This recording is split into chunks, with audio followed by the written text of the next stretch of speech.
This episode of Sideline Warning is brought to you by Roosport, makers of the original magnetic running pouch. Whether you're biking, running, hiking, or even traveling, the Roosport clips to your waistband with magnets for an easy, convenient way to carry what you need without the bulk of belts or bags. Visit theroosport.com and use the code SIDELINE30, all lowercase, for 30% off their entire product line. Again, that's theroosport.com, promo code SIDELINE30. And now on with the show.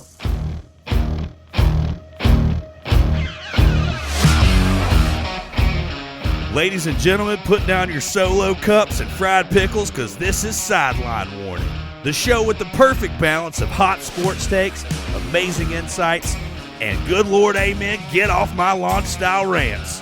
If you want to be a part of the madness, call the Blitz line at 931-44-BLITZ. That's B-L-I-T-Z, because that's how you spell Blitz. And now, here to recap this week's biggest and best stories from around the Southeast and beyond are your hosts, the phenomenal brother Adam Russell and the golden voice of the Southeast, Dave Adams. Let's do this.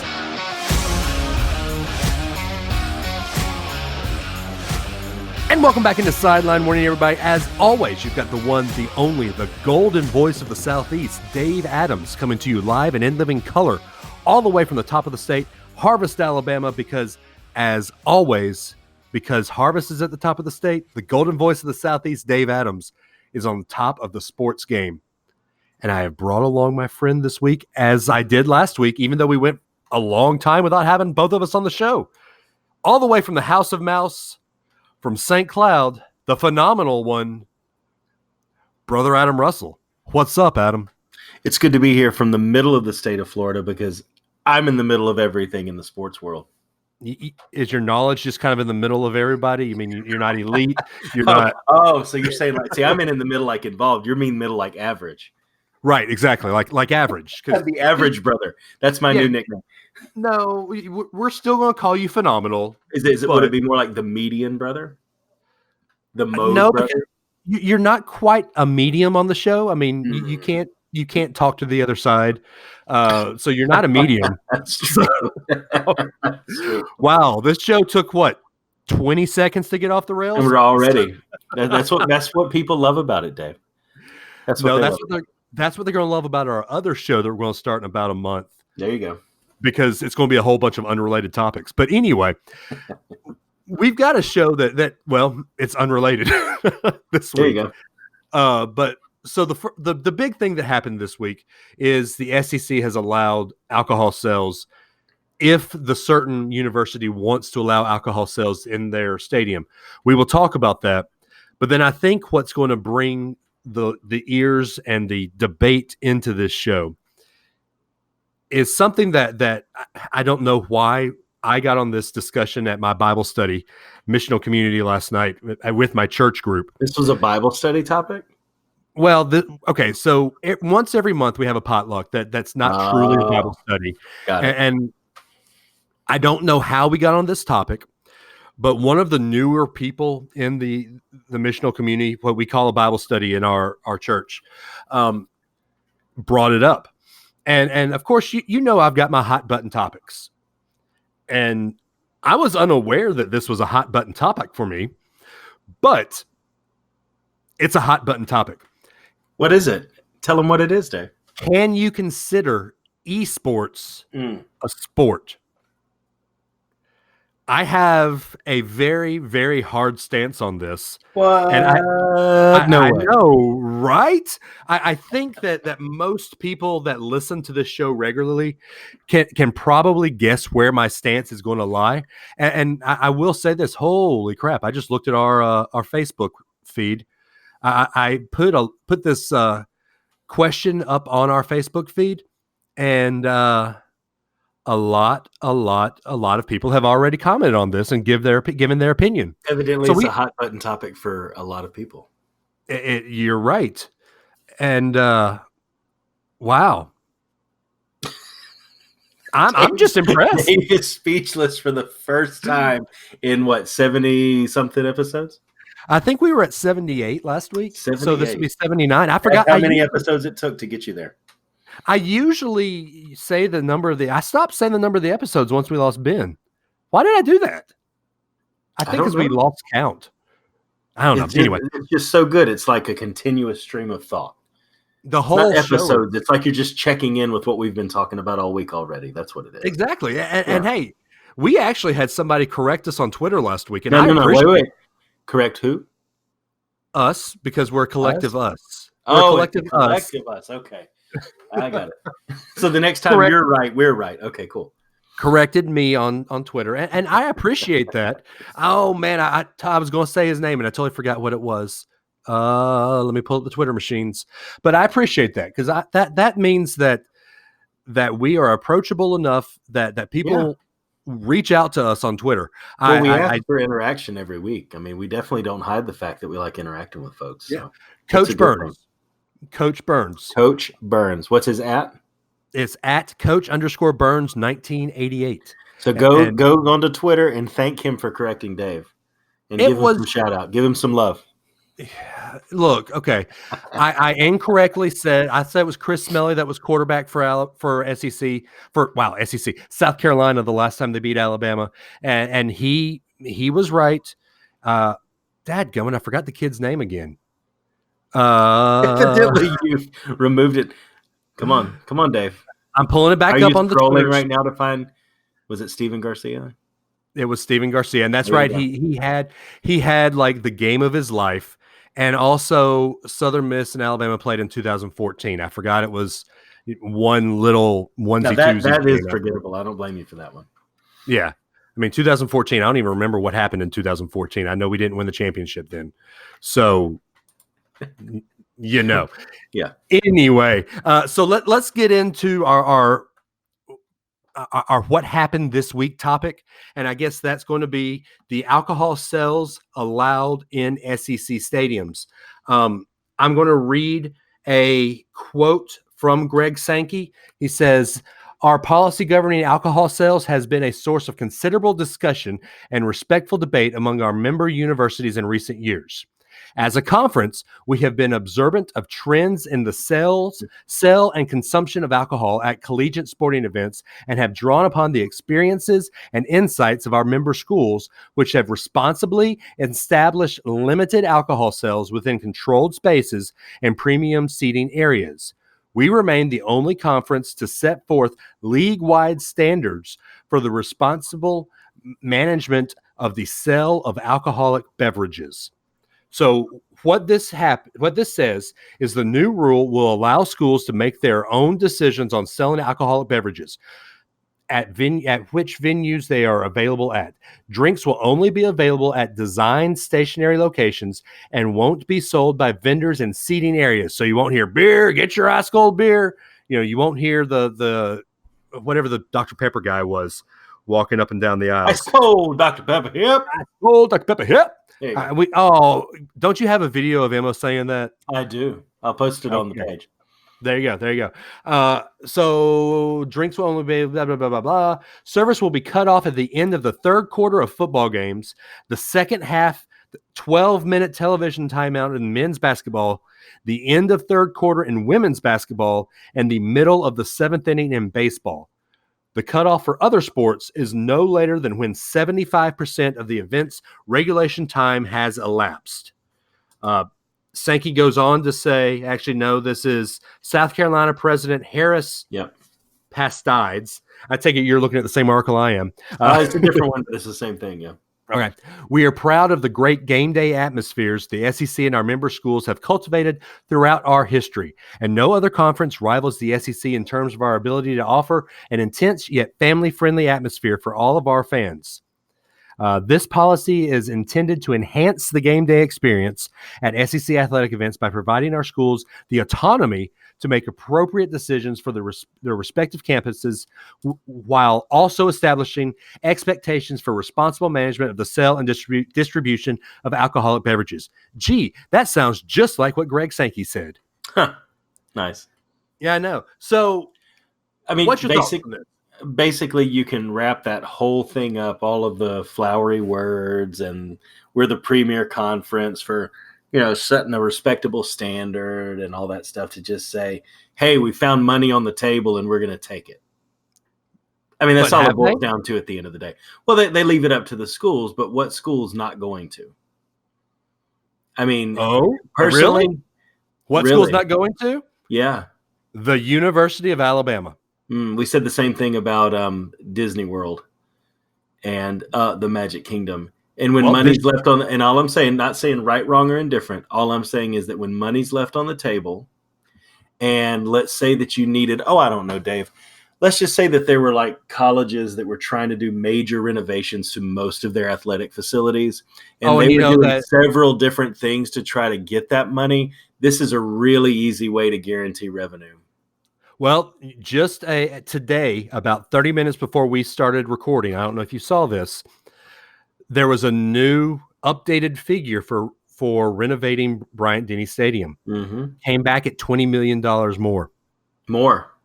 So they have now taken off part of the renovation, and they're just going to expand the four corners jumbotrons.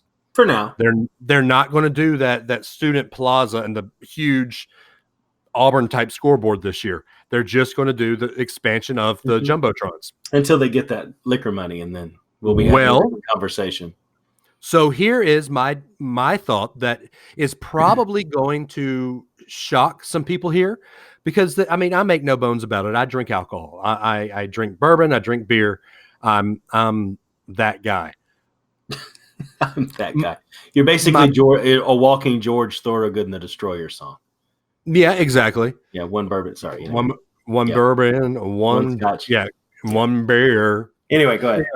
So my brother and I were having this discussion on Sunday at lunch, and he made a good point that no one else is talking about here. Okay. So part of what you have to do with alcohol sales in the SEC is you also have to train everybody that will be selling alcohol. Yes. So that's an expense, and that's a small expense. But the biggest expense that no one is talking about here is the stadiums and coliseums that do not have alcohol sales right now. Alabama, anywhere at Alabama, Vanderbilt, Georgia has some alcohol sales. South Carolina does not. LSU has a beer garden of all places already. But all the places that do not sell alcohol sales do not have to have insurance for this. Yeah. The insurance that you would have to pay to sell alcohol to 103,000 people. I am rounding up at Alabama's attendance right now. Yep. But the insurance you would have to have is astronomical. So they have to do a risk-reward management. And here's your figures, Adam, that you are in love with. I'm shocked that you didn't come up with this. They have to do a risk-reward management to see, with this multi-billion-dollar industry with alcohol sales, how much of an insurance settlement would they have to have? How much of an insurance premium would they have to sell insurance to 75% of the stadium? Let's say that 75 might be high. 60% of the stadium, 40% of the people that are in there are underage. We'll probably give them that. The rest of them are overage. So let's say a third, 2/3 of those people go in of that 60% buy alcohol. You have to have insurance enough to cover all the stupidity that will happen when the bammers come in. And yes, there are bammers. I'm calling them that. Yeah. The bammers come in and get themselves drunk in a drunken stupor more than they already are at tailgate. And they're going to come in and drink all this alcohol. So you have to have that much insurance that they don't already have. So I think that the cost of buying all that stuff does not equal the reward of selling alcohol. Now, good. If you can bring in somebody like Galette's and make them pay a premium to have a booth to sell their Yellowhammers, then yes, you might have a little bit. But if you're in there, you also have to pay Budweiser or whoever your sponsor or your sponsored beverage of choice is going to be. You also have to get them to pay a little bit, but you have to pay for that advertising to come in. Yeah. And the space, that's less space to sell your hot dogs. You have to pay for all that to come in. Yeah. I don't think that this is going to make money sense for Alabama to do this. Yeah, now, I think the other side of it too is who runs most of the concession stands in Alabama. at the Alabama Stadium. It is, little kids wanting to make money for the bands. For the bands and stuff. And so now you have to have, to your point, either Galette's is going to come in or someone's going to come in and make a tent or have a dedicated location, or you're going to have to bring in someone who is trained. Right. And you're going to have it controlled through them. And I think the biggest concern I have is how do you control it? Because I know it sounds good to say we have a policy of a number limited of people coming up and buying. How do you track that? Adam, have you ever watched? I go from one to the other, and no one's going to track me going from one concession stand to the other. Most stadiums can barely handle the entrance very well, much less something this complicated. And that for me is the issue that I have with it at the end of the day. And I'll get into that in a minute. Go ahead. Yeah. Have you ever walked at the end of a game and walked through the stadium, not in the student section, because there are no alcohol bottles in the student section? No. Have you ever walked through the old person section of a stadium at the end of the game and look down at what's at your feet? Yeah. How many minis of Jack Daniels and gin and vodka do you see in the stadium? Oh, I mean, it's prevalent. Right. It's there. Yeah. We know it's there. It's not sold. It's snuck in. Yeah. If you do this, all these fans are saying, oh, Alabama needs to do this. Alabama needs to do this. The one thing that they're forgetting is there will be higher security to make sure you don't bring outside alcohol in. So is there really, though? Yeah, I think so. Are they going to pat down everybody's pockets to see if they don't have a couple of minis in their pocket? Really? They already make women carry clear purses.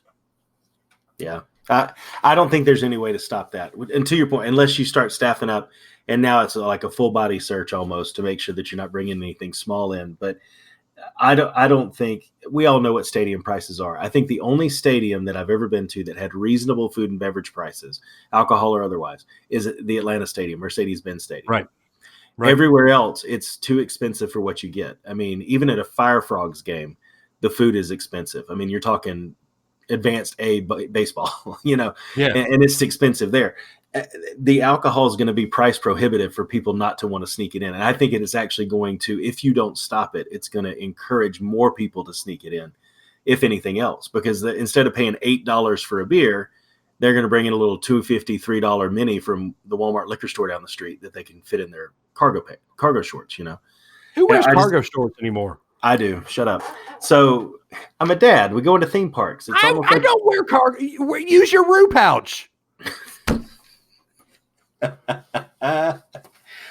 you. The Roo pouch gives me like a fifth pocket. I mean, I can carry everything. No, with cargo shorts, it gives you like a 20th pocket. 20th pocket. Anyway. You wear jorts too? No, and Crocs? Hey, come on. Florida I'm man. A dad. Florida. I am not Florida man. How dare you? You're the Bammer then. If I'm Florida man, you're a Bammer. Come on. So for me, I have not been to a professional sports game, either with my family or otherwise, where alcohol was on sale and openly on sale, where there weren't a number of people around me that were creating a very uncomfortable environment had my son been with me. Right. And it's hard enough to go to a college football game because of the tailgating, because of things people are sneaking in. If you now sell it in the stadium on top of that, the environment that creates just isn't something that I want my family to be a part of. And that's the disappointing part for me. If Alabama does accept it, is I keep my son away from Talladega and Daytona and Raymond James Stadium and the Rays games because of that kind of thing. I mean, when we go, we're very selective about where we sit, and usually we're not around a lot of other people. I try to do, especially when he was little. The environment it creates just isn't something. I mean, it basically gives every stadium an equal chance to be in Death Valley on any given Saturday, in my mind. Yeah, and that may be an extreme take, but I just don't think it needs to be introduced. I think that you already can't trust college students as it is. They're children at the end of the day. 931-44 Blitz. 931-44 Blitz. Anybody who's in college, please give me a call and tell me the last thing you did something responsible for more than 7 days in a row without doing anything irresponsible in that same length of time. So that said, I I just don't think I know a college that's student the that did environment. nothing but stayed in his dorm room and studied for 4 years of his college career. And who would that be? The same guy who's saying don't do it. Right here. Yeah. The guy that I'm sitting across the computer from. The same guy saying don't sell it. But the environment it creates just, I don't know, it's disappointing. It's just that kind of thing where it feels to me, like I said, to start off the dialogue, when there's a revenue stream on the table, even if there's an undesirable aspect to it, it just feels like everything's open now. Everything's okay. And I just don't like everything to be okay sometimes. Sometimes you have to say no for the greater good. And I hope at the university level that Alabama says no for the greater good. So are you saying that Greg Sankey now is looking at alcohol sales and going, everything is awesome, everything is cool? Okay. Yes, I am. Okay. That's my jam. That is also my jam. Yes, he is extremely excited about the revenue opportunities of this. Yes. Even if one college takes it on, everybody wins. So I really wanted to have Ben Foster back on the show this week because we got into a fun little text. We still have our Sideline Warning text group open, and it's not used as much as it used to be. But when this ruling came down, Ben sent the article and was excited about it. And I said, there's no way you can tell me that a drunk Bammer and a drunk corn dog is going to make this a good ruling. There's no way you can make this hey, this is a good idea type ruling. And he said that he thinks that this is actually going to calm people down. To which I responded, and I think this is a good joke. I think this is just me. To which I responded, well, if that's how your family is at a holiday, then I want to come to your family holiday, because anytime you get alcohol at my family holiday, it's not a good idea. I think that, like I said, if you get a drunk Bammer and a drunk corn dog at Death Valley or at Bryant-Denny Stadium or wherever, if you get a drunk Bama fan, a drunk Barner and a drunk Bammer together, bad things, man. Bad things. And now you're opening up the opportunity for more people to be inebriated. Right. That's now, really the problem. Like I said, I enjoy the finer things in life. In fact, Adam, you're talking about tailgating and not wanting Aiden and Emma to be around it. I've invited you to come to my tailgate. No. I didn't say tailgating. Okay. I said you did say tailgating. You did say tailgating. What I meant, Dave, I'm sorry if I stomped on you. what I meant is that was a little bit of a blow. I mean. No, but what I meant is that you already have enough being consumed in other ways. Okay. To open up one more avenue that you and your family get together, and you may have bourbon or you may have alcohol or something like that at your tailgate, but no one of you is going to let somebody get out of control. Right. You're there for each other, and you're going to have a good time, and you may, get a little loose with it, but you're not going to let your brother just fly off the handle, right? If you've got a student who wants to go into the stadium and abuse the system as much as they can, they're going to find a way to do it. And granted, it's going to be more expensive. Students may not even be in this because of just the pure financial aspect of this. Right. But it's one thing to be in a tailgate situation with family, and tailgate always has this kind of classiness to it. You know what I mean? Where it's a presentation and it's a thing you're doing together as a family. That's different than somebody in a stadium saying, "Oh, I'm going to have two more. Oh, I'm going to just two more, just one more." Before you know it, now you've got a drunk Barner and a drunk Bammer, like you're saying. So the tailgating isn't the problem. It's opening up one more avenue in addition to all of the ways that are already there and really already controlled. Because nobody's going on the quad and driving an RV or driving a big truck out and setting up a tent and putting all this food out just to go 3 sheets to the wind and fall into the table of food. You know what I mean? That's not what they're there for. But there are people in the stadium who are going to get that way. And unless you got really good controls in place, it's inevitable. It's just a recipe for disaster. But there aren't fights breaking out in the quad. There are fights breaking out in the stands of Death Valley already, and there will just be more. So exactly. Yeah, I don't know. I don't even remember where I was going with my point, but I think you made the best point. I know where I was going. Yeah, I consume alcohol. I'm not a drunk, but I appreciate the distilled spirits, as you will, in moderation. in moderation. Of course, I'm a 250-pound, 6'5" man, so my moderation is a little different than a sorority girl's moderation. But I, as much as I enjoy it, I agree with you. I think that this is if we open up this door, we open up Pandora's box to more issues. And we said we were only going to talk 10 minutes on this, and we've already gone 25 minutes on this topic. Yep. So I think we need to stop it here. If you've got a hot take on this, we appreciate your call. We appreciate your interactions on Twitter. We want you to call in, to leave a blitz line. We'll respond here. We would love to have next week a caller-driven show. I know you can't do a call-in, first-time, long-time type thing. Well, you can, but we're not going to do it live. Monkey grass and green acres. Yeah. Yeah. Anyway. Can I say this really quick? I don't want to derail your thought. Please call in 931-44-BLITZ. Let's get everybody's thoughts on this, because I think that it's one of those things that's going to have to be decided more by the community response than a board of trustees, right? Right. So I think that everybody sharing their opinions is important. But I just had a vision, Dave. You talked about opening Pandora's box, and the first thing that popped into my head is you go to a University of Washington game now, and there are legal pot dispensaries. Oh. What do you think? This is just the gateway to the devil. Sorry. 931-44-BLITZ. What you can't see is I'm covering my face right now. He is. He really is. So anyway, Dave. So how about Roosport? One thing that you should never do with a Roosport is sneak alcohol into an SEC football stadium. You should not. You should never. You're coming to the Tennessee game with me, aren't you? No, the cigar's going in the Roosport then. No, that's not. That's too close to my body. That'll make the temperature too high. That's good. You need the humidity. I never mind. My cigar is a little swampy. Anyway, so we've come up with two things that you probably wouldn't want to do with a Roosport, but there are a million other things that you would want to do with the Roosport. And if you could see Dave right now, the headphones are off. He has. I don't even think he can hear me right now. He has no idea what I'm saying. I could say anything I want to.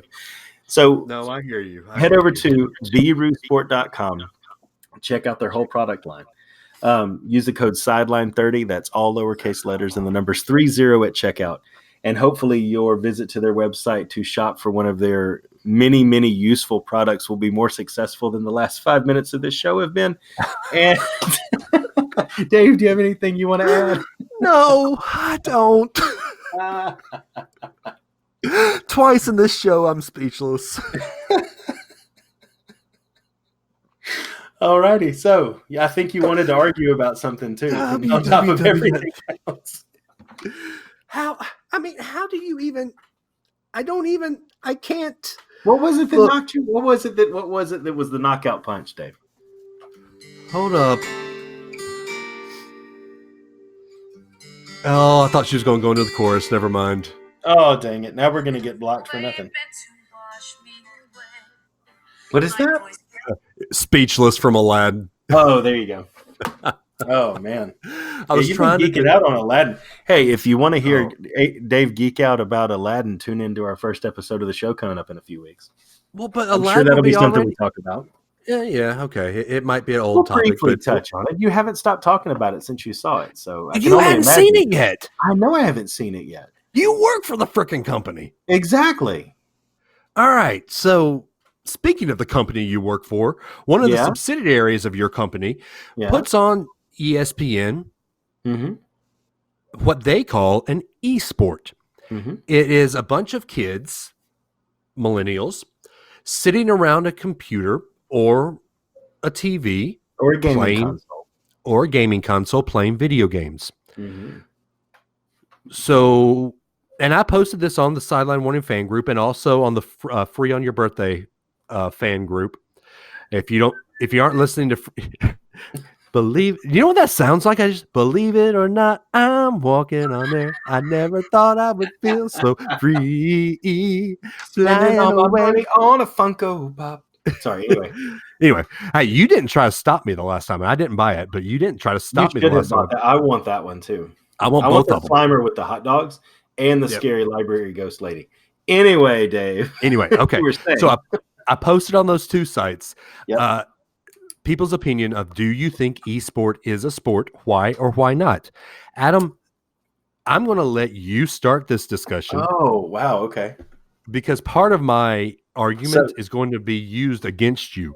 So let's So let's you're go ahead. So you're going to let me present my argument, and then you and the collective knowledge of all of the listeners that have responded are all going to counteract whatever my viewpoint is. Yes. Because you know where I'm coming with this. So Yes. if you look at the definition, David, and again, really, you are a Christian name again? Yeah, really, because we're arguing now. If you look at the definition of a sport from the Oxford Dictionary, it is an activity. If the Oxford Dictionary, esport is an activity involving physical exertion and skill in which an individual or team competes against another or others for entertainment. So there's three criteria: physical exertion, skill, and competition. Okay. Now, we've covered wrestling many times. Mm-hmm. There is physical exertion. There is skill, but there is no competition because the results are predetermined. Therefore, 'tis not a sport. In this case, you would make the argument that two of the three criteria are also met for esports: skill and competition. Physical exertion. But physical exertion, I imagine you would say, is not. Why can't I say that? Physical exertion is not. No. However, I asked you before we started recording. Hey, it takes a lot of coordination and physical ability in your hands to be able to run a controller the way some of these guys do. It's something that not everybody can do. And by definition, because it is with your body, it is physical. Okay. Is chess a sport? It requires skill and it requires competition, but the only thing you do is move a piece. Which you could do electronically with a mouse. Does your brain hurt after thinking after about a long time? Well, if you're a chess master, no. If you're you or me, probably so. Okay.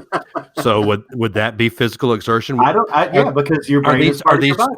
Are these chess masters physically exhausted after going through all these? They very well might be. Were you physically exhausted after an exam sometimes in college? So was that a sport? No, because it's not competition. Really? Is it not? Because I was in competition with a bunch of people. For what? Who has the better grade? They usually won. You were competing. Whether or not you got a diploma depended on your success relative to others? No. It depended on your success relative to the standard of the class. You and I are as competitive as they come. You know that you were looking at the guy next to you and say, hey, do I have a better grade than this guy? No, I looked at the guy next to me and said, I have a better grade than that guy. Okay. That's also where you and I are different. That sounded really bad. Well, it is how you are. But anyway. So let me ask you this. Is poker a sport? It requires probably more physical exertion for poker than it does for what they call esports. Right. It requires skill and competition. So those two criteria are met. And I would say, given that you have to withhold tells and you have to watch other people and watch for their tells and you have to think about what you've seen and what cards you've seen, that kind of thing, I would say that requires more physical exertion. I think it's more of a sport than esports. There's your argument, ladies and gentlemen. Because I think you have just talked in circles. Poker is not a sport. Why not? It's a three criteria game. It's a card game. The three criteria: physical exertion, skill, and competition. If we got Chris Moneymaker on here, and everyone knows who Chris Moneymaker and Phil Ivey and Phil Hellmuth and all those guys, if we got any one of those guys on here, I'm going to a poker tournament on Friday night. I'm not saying I'm going to play a sport. I'm going to a poker tournament to drink bourbon and talk stuff with people. Wow. But here's the thing. You can't define a sport based off of an opinion, or else nothing is ever going to be truly defined as a sport. Okay. Very few things ever would be. You have to go off a definition of physical exertion, skill, and competition. Those are the three criteria. Okay. So it doesn't say something requiring physical exertion, skill that looks very manly when you do it and makes you sweat. requires pads. It doesn't say that. It has 3 criteria. And I would say poker meets those criteria because there is physical exertion, mental exertion, and chess, and these things that are involved. It's your body. It's part of your body that is exerted in doing it. Okay. Now, I think, let me say this real quick. I think you have to have 2 groups.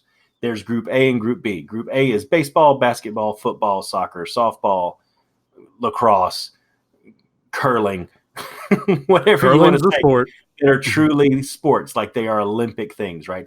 Then I think there's your B class of sports, which I think your poker and chess and all this other stuff falls into. And then there are things which are not sports, like wrestling, that don't meet the 3 criteria. I'm just saying, if you use a consistent standard across the board and not your own confirmation bias, you have to define it equally across everything. Okay, so let's go on to the Facebooks here, please, and we're going to get some talking here. Tyler Weeks on the Free on Your Birthday group says, as much as poker is a sport, and he says that esports is probably more of a sport. And I said, so no? And he just laughed. Okay. He said, FYI, the E in ESPN stands for entertainment. Mm-hmm. And that's also in the Oxford definition. It says for entertainment. Yes. Right. I know a lot of people make arguments for those things, but I think a sport should involve a level of athletic training. He even has a hard time calling bowling a sport, which I agree with. He then goes on just to say, playing devil's advocate here, competitive gaming requires extreme hand-eye coordination, dexterity, and fine muscle control, all skills that must be trained. So he sees both sides of this argument. But bowling requires the same thing too, though. Right, exactly. So the one that I am going to rest assured on mostly is my pal Logan Seculo. What? Logan? Logan says, are you cutting your fingernails over there? I hear clippers, or is that cigar clutter? No, okay. It's not. It's just a little thing. Sorry. Okay. All rules of games are created by man, video games or sports. We can all agree on that. But Logan, he says, but I don't think playing a digitally product created by a team of people is a sport, just like a claw machine or a slot machine. They are all odds based by the creator. You can create football rules and suck at it, a la Lane Kiffin, Nick Saban. Bear Bryant wasn't great at sports, at football. He says, I'm not sure that rule applies to video games. All the creators know all the ins and outs, where to hide at Call of Duty. I'm sure you're a sniper. You're probably one of those campers that sits up in a spot and camps and snipes. All the creators know where all those little camping spots are. Wow. So that statement, Dave, was incredibly assumptive and correct. Exactly. I've played Rise of the Jedi with you. I've played Star Wars with you, and you camped. So there you go. It's sniping. You can't. It's not sniping if you don't camp. I mean, you have to be stealthy to snipe. Anyway, I agree. So, but I would say though, the difference is there are claw machines and slot machines. A large majority of them are made to pay out. Right. You're not going to give you the prize until the 18th person or $20 have been spent or it's randomized, right? I think that's the thing about these games, though, is that when there are places to hide, there are strategies, there are ways that you can use a map to your advantage. But those are the kind of things that you have to learn if you're not. And there aren't creators of the games that are competing in these esports. You don't have the guys at Activision forming a team and playing the game they created, right? The people who are in these things have had to learn the maps. They've had to learn the ins and outs. But it's not odds-based. Whether or not I hit somebody with a sniper rifle on Call of Duty from the other side of the map isn't an algorithm that says 30% of the time you won't, 70% of the time you will. You have to learn how to handle that situation to increase your accuracy. But it's not an algorithm that says, yes, this time you won't, this time you will, and it all evens out in the end. We were talking about craps earlier, right? It doesn't matter. I can learn the ins and outs of the craps table, but the house is always going to win. I'm always going to average out if I never walk away from the table. But these games that they're playing are not as odds-based. There are elements of it that are what spawns inside of a crate or, what care package you get and stuff like that. And you can already tell I've played way too many Call of Duty games because I'm using terms. But I don't think it's as odds-based. See, I don't wow. I don't think it's as odds based as a claw machine, a slot machine, the craps table, even poker to an extent, but there is a lot of time and effort that goes into it. I don't necessarily disagree that the definition of a sport has to be something where there's athletic training involved, but it all depends on which criteria you include. Specialized equipment. They have started to sell grips and thumb pads and things for controllers that have like cooling mechanisms in them. And I mean, so there's specialized equipment in that too. So it just really all depends ultimately at the end of the day, which criteria you want to say make something a sport and which don't. So, okay. So in our Sideline Warning group, Jason Porter, good friend of mine, good friend of the show. Yep. If esports are considered a sport, then I expect coverage of chess and Sudoku puzzles. Ooh, I would love to watch people do Sudoku. No, I would not. Chess wouldn't be that bad because you could watch them and you could learn from it, but Sudoku puzzles aren't a competition. That's the only thing I would say to that. Yes.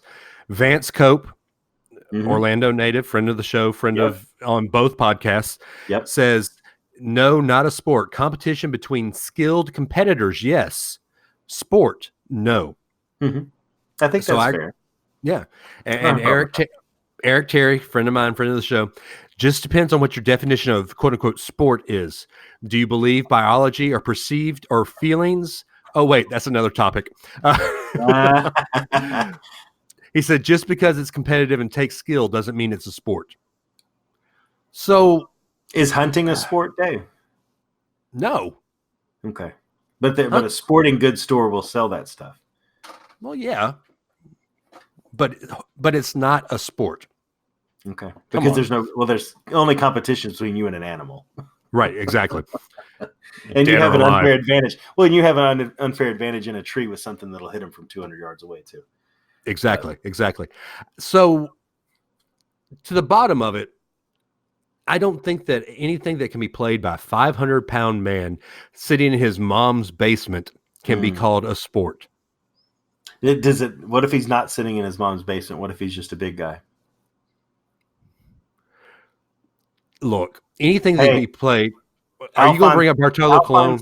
Alphonse Taylor, if you listen to the show. Who else? What's another lineman that I follow on Twitter? Big guys can't play sports. Do y'all hear, Dave? No. I said 500-pound, out-of-shape man who's living in his mom's basement. Okay. So you're talking about a lineman. So you're talking about a lineman from the AFL then. Come on. That was funny. No, yeah, it's funny. But what I'm talking about, when I'm thinking of this, have you ever seen the South Park commercial or South Park show where they're all playing on a video game and this fat guy with drool coming out of his mouth? That's the image that I have in my mind here. You're sitting here telling me that somebody that sits there and plays video games for 24 hours a day, 7 days a week, learns the map, learns the skill, that can get in there and compete with a team in Call of Duty, can get a nuke every time in Modern Warfare, that can be considered an athlete? Because that means if you're calling esports an athletic sport, then you are telling me that these esport competitors are athletes. If you play a sport, then you are therefore an athlete. That is, if you play sports, you are an athlete.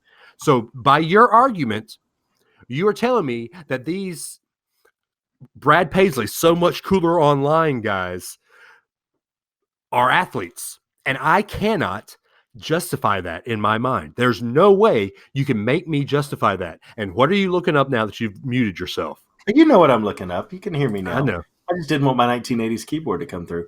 The definition of an athlete. So we're going to back you up here. Just hang on. I've got one for you. A person who is proficient in sports and other forms of physical exercise. He had the broad-shouldered build of a natural athlete. Okay. So if you are proficient in sports. But the origin of athleta simply means to compete for a prize. Right. So if you trace the original intent of what that word was before it was anglicized and put into English, it was just competing for a prize. Okay. So even the Greeks would have considered esports a sport by that definition. No, they would not, because they didn't know what esports were. When you competed for a prize in Greece, you were competing for just a ivy wreath. That's all you were competing for in the Olympics. That was the prize. The only competition that the Greeks had were athletics and war. But well, that too. Right. So you're telling me that these but I'm not. competitors I'm glad you brought it back to that question because I couldn't remember what your question was. You were just so passionate. Are athletes? No. What I'm not saying that the dude who plays in his basement and doesn't have anything else to do and therefore gets so good that him and his buddies sit there and just like snipe all the spawn points the whole game, right? I'm not saying that they're athletes, but these people that move past that go out, get sponsors, get uniforms, pay the admission fees into these tournaments, travel to these tournaments, come up with team strategies and do that. It could be considered a form of sport, but not a form of athletics. Because I'm not saying that the dude who just plays the game all the time and never does anything else is an athlete. No, I'm not.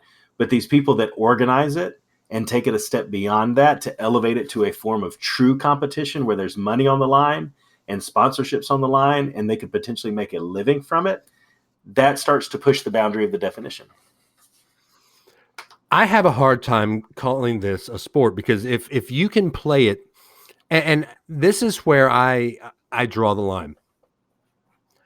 If you can play said sport, I'm using air quotes, I know you can't see it. Yeah. If you can play said sport with a dip cup in your hand or with a beer in your hand, it's not a sport. And even you can't do this with a dip cup in your hand or a beer in your hand because you have to have two hands on the controller. You're telling me that when you play MLB The Show, that you can't control it with one finger when you're batting? Because you really can. You can just hit B, and there's your bat or whatever you want. X or whatever. Yeah, exactly. You're telling me that you can't you don't dip, and you never have. I know that, but it depends. It depends on what type of batting control you're using. Are you using simple swing control, or are you aiming in the zone? Exactly. The pitch is going to be. Because depends. These guys who would compete in a competition aren't just using B. Right, exactly. But still, anything that can be like this leads into cornhole, which is also on ESPN. There's no way you can tell me cornhole is a sport. Have you ever played cornhole in the middle of August? Dude, I played at tailgating at Alabama. That is physical exertion, man. Do you not sweat like a pig? Yeah, I do, but I can also hold a beer and a bourbon in each hand while throwing a beanbag. So in the order we've gotten then, in the group B, quote, sports, number 1 is poker, number 2 is eSports, number 3 is bowling, number 4 is cornhole. Yeah. If you can play it at a tailgate, it ain't a sport. Yeah. If you can play it drunk off your what, it ain't a sport. Yeah. I don't know. There have been some athletes that have played baseball. I mean, Babe Ruth. Anybody? That is very true. he played it with beer and a hot dog. Right. I mean, that's well known. Anyway, guys. Hey, Greg. I love that. Let me just say real quick. I love the conversations like this because it gets everybody talking. But I think at the end of the day, you have to look at chess masters. You have to look at the esports guys. You got to look at bowlers, curling people, guys who compete at cornhole. I mean, they did the cornhole at the Firefrog Stadium, like the Southeastern Championship was there. Right. I think you have to look at people that can elevate themselves and compete in any arena with a certain level of respect. And it may be that they play a game that you personally don't do yourself. But I mean, these esport guys and the level that they take it to, it's far beyond anything I would ever have the passion to do. So more kudos to them. Now, whether or not they're athletes, I think you have a valid point. I'll close it with that. But I think the definition of sport is very fluid. And we live in a world where the definitions of lots of things tend to be that way. So there you go. Exactly. I mean, what is the definition of is? It depends on what the definition of is. Yep, exactly. Thank you very much. You're welcome. Right, so I'm going to do the rest of the show that way. What do you think? Please don't. Please don't. 931 44 Blitz. Can I mute your mic? Or yes, I think you're in control enough to do that, yes. No, I can't. Dadgummit. Oh, that's too bad. I can mute it in post, though. Anyway, so 931-44 Blitz to call the show. Adam, do your job now. Okay. Well, if they want to call the show and give their opinion on esports or give their opinion on alcohol in the stadium, because both of these things are hot button topics. Yeah. One of them is a hot button topic for what just happened this week, and one of them is actually something that probably is a topic that can go on for the rest of the year. But if they want to give their opinion, what's that phone number? It's 931-44 Blitz. You'll hear a brief message from Google. Then it'll cut over to our message. You'll hear the beep, leave your message. We get an instant notification as soon as you do. We listen to it. We'll react to it. We'll play it on the show. And if we can get enough of them, I mean, with the feedback we've gotten on Facebook to Dave's question, call it in. We'll string them all together and we'll make a whole show out of it. So it'll be fun, guys. Come on. We do have one in the hopper. BK, we know we have a phone call we have to play from you, but it's mostly a pop culture call. So you were going to be our first call on Unrelated at Birth. Look at that. So there you go. We already have that promise for BK. We're not going to do this every week, but guys, when we get the show out, we do want y'all to know about it. Be looking for the new show, Unrelated at Birth. It will be, we hope in the next, what do we think, Adam? 4 weeks, 3 to 4 weeks? 3 to 4 weeks, yeah. We've got a theme song that we are commissioning a very good podcast. If you listen to Free on Your Birthday, if you listen to the podcast, if you listen to the old BLT podcast, you'll know Dylan Spears' work. We're getting. You may end up listening to our new show just for the theme song. Who knows? I mean, what was the first thing that hooked you on BLT, Adam? The theme song. Exactly. I laughed so hard. Yep. Yeah. Fighting androids and lots of monsters, Yep. but they eat. Anyway, we had listened. Yep. Yeah, this show hasn't been around for a year. We still know the theme song. But if anybody works on logos, shoot us a tweet at dadams419 at RunTideRun. This show is at SW the show. But if anybody works on logos, shoot us a tweet. We're trying to figure out a logo for our new Unrelated at Birth. We would love to use one of our listeners to work on a logo. Even if you want to talk sports too, and correct some of the things that Adam has said wrong this week, at RunTideRun, at SW the show. I am at DAdams419. We're also on Instagram, all on the same thing.